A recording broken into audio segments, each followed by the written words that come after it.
Lukas 12, verse 13 tot 21. Gelykenis van die ryk dwaas. En een van die skare sê vir hom: Meester, sê vir my broer dat hy die erfenis met my moet deel. Maar hy antwoord hom: Mens, wie het my as 'n regter of deler oor julle aangestel? En hy sê vir hulle: Pas op en wees op jul hoede vir die hebsug, want iemand se lewe bestaan nie uit die oorvloed van sy besittings nie. Toe vertel hy hulle hierdie gelykenis. 'n Ryk man se grond het goed gedra, en hy het by homself geredeneer en gesê: Wat sal ek doen? Want ek het geen plek waar ek my oes kan insamel nie. Toe sê hy: Dit sal ek doen. Ek sal my skure afbreek en groter bou, en ek sal daar al my opbrengste en my goed insamel. En ek sal vir my siel sê: Siel, jy het baie goed wat weggesit is vir baie jare. Neem rus, eet, drink, wees vrolik. Maar God het aan hom gesê: Jou dwaas, in hierdie nag sal hulle jou siel van jou afeis. En wat jy gereed gemaak het, wie sin sal dit wees? So gaan dit met hom wat vir homself skatte vergader en nie ryk is in God nie.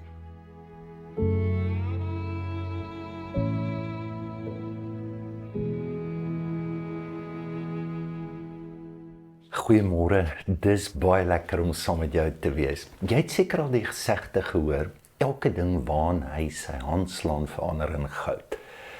Ek het so 'n vriend, dis regtig so. Nou dit kom 10-1 hierdie gesegde van 'n mite van Midas. So hier's nog 'n storie oor Midas. Hy gaan na Dionysius sy mentor toe, en Dionysius was baie happy met hom, want hy het baie mooi gekyk na 'n pel van hom. En Dionysius sê van wens enige ding, en hy sê ek wil my hand aan goedslaan moet in goud verander. En Dionysius sê vir hom: jou wens is vervul. En hy was baie opgewonde. Hy vat aan takke, dit word goud. Hy vat aan klippe, dit word goud. Hy kom by sy huis, hy vat aan goud. Die paleis word goud. Maar die aand toe moet hy eet. En toe hy die kos vat, verander dit goud. En sy dogtertjie kom in, en hy vat aan sy dogtertjie, en sy verander in goud. En hy besef sy hele lewe, hy gaan doodgaan. Hy is besig om hom dood te maak. Is terug na Dionysius toe, en hy sê vir Dionysius: vat asseblief hierdie vloek weg. En Dionysius sê vir hom: gaan na Paktolos toe, die rivier, was jou daarin, en dan sal jy genees word. En dit gebeur toe so. So, daar's baie verklaringe van die mite, maar ek dink jy kry die gist. Die goed wat hy besit, begin hom te besit en hom dood te maak. Nou dis 'n ongelooflike ou antieke stuk wysheid, waarmee Israel geleef het, waarmee Jesus geleer het, teaching gegee het. En dit is, Psalm 115:8 sê, as jy 'n afgod maak, dan word jy soos die afgod. En dan uit 'n happy ending, gaan was jouself, die reiniging. En die storie word vertel dat die rivier as hy gevloei het, was daar goudstof in, en het was nie meer bedoel net vir een mens, almal kon deel in die goud. En dan is daar 'n belangrike venster, dis die begin. Hy vat hom goed, hy raak net meer opgewonde, meer opgewonde. Werk baie keer in ons lewe so, die eerste helfte van ons lewe, dis die vatgedeelte, ons verander goed in goud. Maar baie keer later in ons lewe, dan by dit ons, wat ons eintlik opgewonde gemaak. So, om opgewonde te wees oor goed, is nie die Here se seën noodwendig nie. Dit kan ook 'n vloek wees. Nou, dis wat Jesus jou wys. So, hy vertel 'n storie in Lukas 12, van 'n ou wat hom goed vat en dit verander in goud. En die storie begin met 'n jonger boetie. Hy wil 'n erfdeel hê. En hy kom na Jesus toe, en hy sê, ek soek my erfdeel. En Jesus sê vir hom: hoorie man, wie het gesê ek moet hierdie ding bemiddel? En Jesus klim uit die juridiese, baie slim, en hy gaan dadelik na die etiese aspek toe, die hart toe. So hy vra nie, Hy bemiddel nie hier wie moet wat kry, want die wet is duidelik. Die wet sê, die ouer broer kry 2/3, die kleiner broer kry 1/3. Dit is, hy gaan nie hoe dit is nie, en hoe dit moet wees nie. Hy gaan na die hart toe. Hy wys, hierdie jong broer, maar hoekom vra jy dit? Kyk, Dionysius, as hy Midas sou wou help, dan sê hy vir hom gesê, hoorie, hoekom wil jy aan goed raak en dit moet in goud verander? Het jy al gedink daaraan? Jesus doen dit. En Jesus is nie subtiel nie, hy's duidelik. Hy sê, hoorie, ek wil net, jy moet baie versigtig wees en op jou hoede wees vir alle forme van gierigheid. So Frida het verlede keer gepraat oor, wat is dit? So die woord pleonexia, pleobianexia, mere, dis hierdie onversadigende, nimmer eindige drang om meer te hê. Wanneer is genoeg? Net 'n bietjie meer. Dit lê daar. So toevallig in die ou filosofie was dit 'n baie bekende ding. Hulle het geworstel daarmee. Aristoteles het daaroor gepraat. Nou wat s'ie donker kant, hoe lewe 'n mens reg? Pas op vir dit. En hulle het die woord gestel teenoor geregtigheid, die filosowe. So geregtigheid is, hier is jou regmatige deel wat jou toekom. Pleonexia sê, hier is my regmatige deel wat my toekom. Ek soek net bietjie meer. En dit gaan nie oor die hoeveelheid nie. Dit gaan nie daaroor nie. Dit gaan oor my houding teenoor die grens wat sê, hoeveel en wanneer is genoeg? So Jesus trek so sluier op oor forme. Daar's verskillende gesigte, jy kan nie altyd sien. Soos water. Water is 'n vloeistof, maar water kan ook ys wees. Water kan en om meer te wil hê, en hierdie drang wat elkeen van ons soos Midas het, om goud te kan hê in hierdie lewe, hy subtiel. So die een wat redelik voor die hand liggend is op, ek gaar op. Ek maak by mekaar. En die gist in die storie is, dat die persoon maak by mekaar nie vir gebruik nie, maar om te besit. En dan word hy besit. Ander vorm wat hier lê, dalk in die jonger broers vergelyking. Ek wil goed hê, want hulle het dit. So René Girard, 'n Frans filosoof, hy het 'n teorie mimicking wat hy noem. Hy sê, monkey see, monkey do. Dis maar wat ons doen. Weet julle wat? Ons wil goed hê, weet jy hoekom? Want ander het dit. Ons begeer dit. Dis maar, en is nie teen een hierdie geskil, hy dit, hoekom het ek het nie? Ek soek ook. En dan 'n ander vorm wat baie subtiel is, dit lyk eintlik of dit 'n vreeslike verantwoordelike persoon is. Hy beplan dan. Hy dink dan aan sy toekoms. Kan jy sien 'n deeg, verantwoordelikheid, sy donker kant, kan ook gierigheid wees. En Jesus noem hom 'n dwaas. En hy vertel die storie, dat ons slim kan wees. Dat ons nader kan kom aan die intensies van ons lewe, en as die goudkoors ons vat, om op 'n ander manier te kyk en om te gaan, maar met presies wat is dit? En ek wil 3 dinge noem. Nommer 1, die grond. So die gelykenis begin met 'n ryk man se grond het goed gedra. Wat duidelik is, hier's 'n werkwoord met die onderwerp is grond en nie die man nie. So nou, dit word omgedraai in hierdie gedeelte, luister na die grammatika. En hy het toe by homself gedink, wat moet ek hoofletter doen? Hoofletter. Ek het nie plek waar ek die oes kan opgaan het. Toe sê hy, maar ek sal dit doen. Ek sal my skure afbreek en ek sal al my graan daarin opgaar en dan sal ek vir myself sê, is 2 versies, 8 keer eerste persoon verwysings. Die sonde lê nie regtig in die hoeveelheid nie.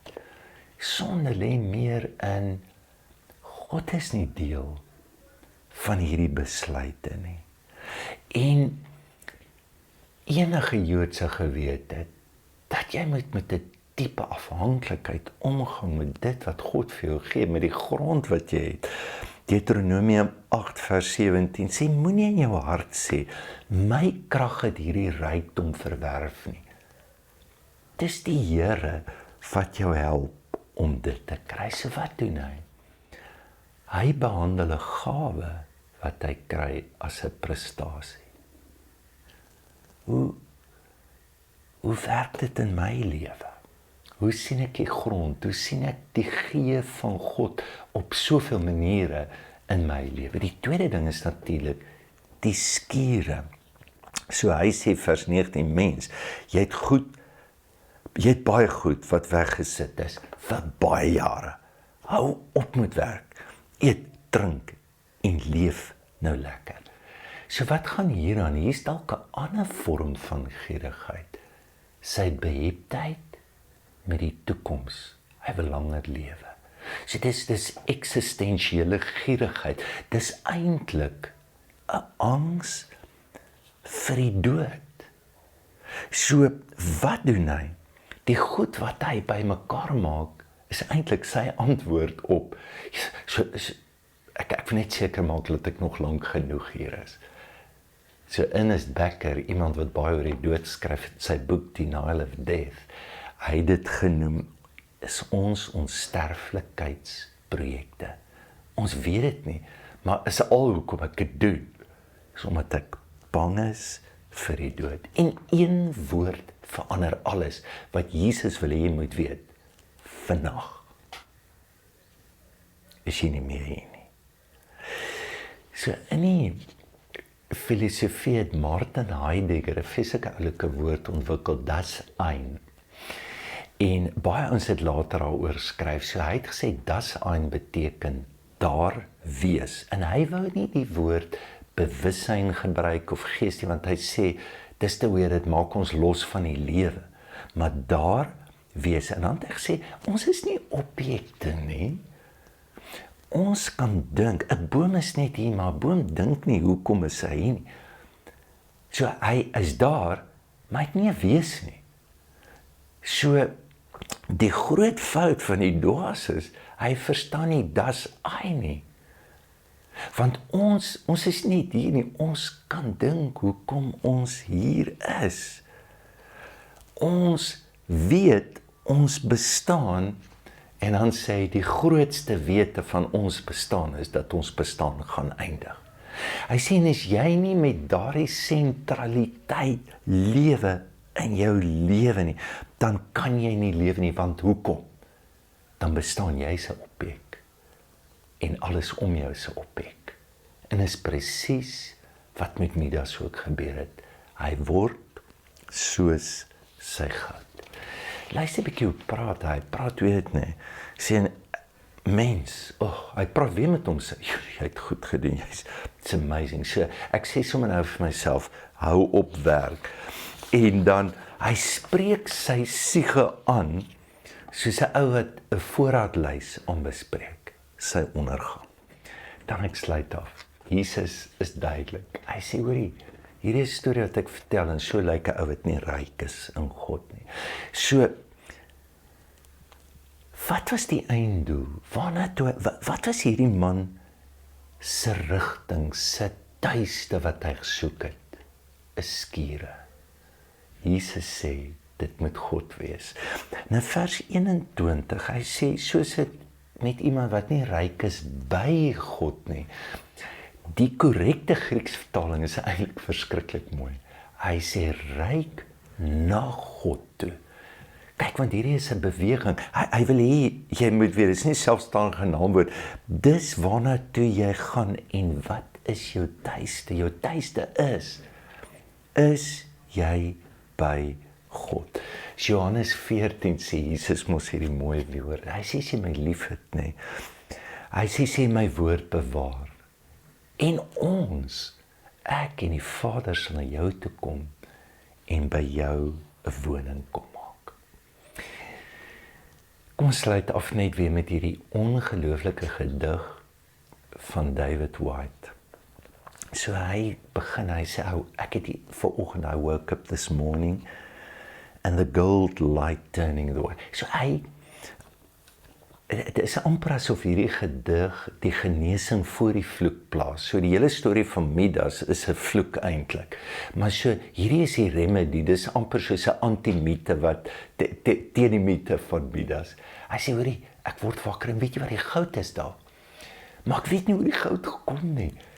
Was dit omdat ek die kers aangesteek het? Hy sê, was dit omdat ek gebid het? Ek weet nie. Maar dis amazing, dis soos 'n wyl wat van my hart af gegaan het. Hy sê, en ek sien net hierdie skoonheid. Hy sê, maar dan, hy sê, weet jy, my dag werk so, ek het eendag 'n goeie dag, hy sê, en dan het ek ook 'n black day. Ek kan ook doodgaan. Hy sê, en daai thread is ontsettend dun. Hy sê, maar ek is so bly, ek het 'n plek. En dan gebruik 'n interessante woord. Hy sê, the temple of my adolescence, solitude en alleenheid. So, wat was die dwaase probleem? Hy is ontsettend alleen. Hy het 'n wêreld van ek. En David Whyte sê, in my plek en in my alleenheid word ek 'n plek waar my vriende uitgenooi word. Hy sê, in my plek, dis die plek waar ek regtig leer om lief te kan hê. En dan sluit hy af. Hy sê, dis die enigste plek wat ek regtig behoort. It's the house of belonging. Ons lewe sal altyd dit wees. Jy soek maar huis op hierdie storie. Dis die storie wat Jesus vertel van die verlore seun. En as jy dit nie in jouself kry nie, dan sal jy skure bou. En daar's baie skure. Dit is nie net jou bankrekening nie. Ja, daar is geldskure, maar daar's tydskure. Daar's social media skure, daar's plekke wat ons lewe voorgee en wat ons voel, dit bring vir ons goud en dit stimuleer, maar dit laat ons nie regtig lewe nie. Mag jy voel hoe die Here jou gereeld herinner na 'n broosheid en 'n diep afhanklikheid. En dat ons net die grond is, die lewe van alles wat ons ontvang, ons besit niks nie. En is die ding wat ons kom met niks in, en dis hoe ek en jy gaan. En hoe wil jy gaan? En mag jy voel hoe, as jy begin te eet en skep en drink in die rykdom van God, is daar bitter min goed in hierdie lewe wat vir jou die liefde, wat die koors kan bring van wat dit is en wat dit beteken om by God te wees. Kom ons bid saam.